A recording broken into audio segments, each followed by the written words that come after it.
জন্মদিনের রেশ কাটাইয়া পরের দিন মানে 2 নভেম্বর বেড়ায় পড়ছিলাম রেডি হয়ে জোড়াসাঁকো যাওনের লিগা। আমাকে প্রোগ্রাম ছিল ইহানে, তাই ট্রেনে উইঠা পড়ছি। এইখানে সবাইরে তোমরা দেখা নাও একবার, সবাই যাইতাছি আমরা। ট্রেনে ব্যাগ উঠছিল, আর ব্যাগ দেখলি আমি তো পাগল হইয়া যাই। বেশ কয়েকখান কি নাও নিছিলাম আমি ব্যাগ। এই লজেন্সগুলো আমি খাইতে বড়ই ভালোবাসি, খুব ভালো লাগে আমার। এইসব করতে করতে আইসা পড়লাম দমদম স্টেশনে। এইখান থেকে মেট্রোর টিকিট কাইটটা চইলা গেলাম ওপরে, মেট্রো ধরনের লিগা যাইতাছি এখন।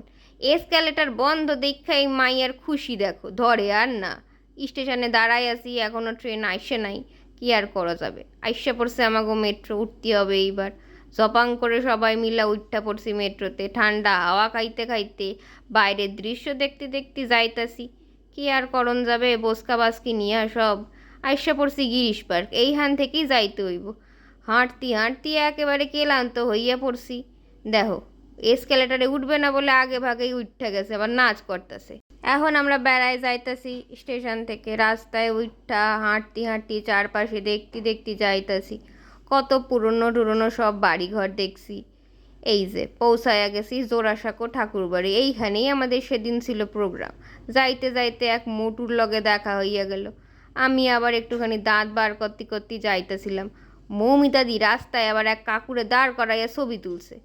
এইখানেই আমাদের প্রোগ্রাম ছিল, রথীন্দ্র মঞ্চ। চারপাশটা বেশ সুন্দর অডিটোরিয়াম ছিল।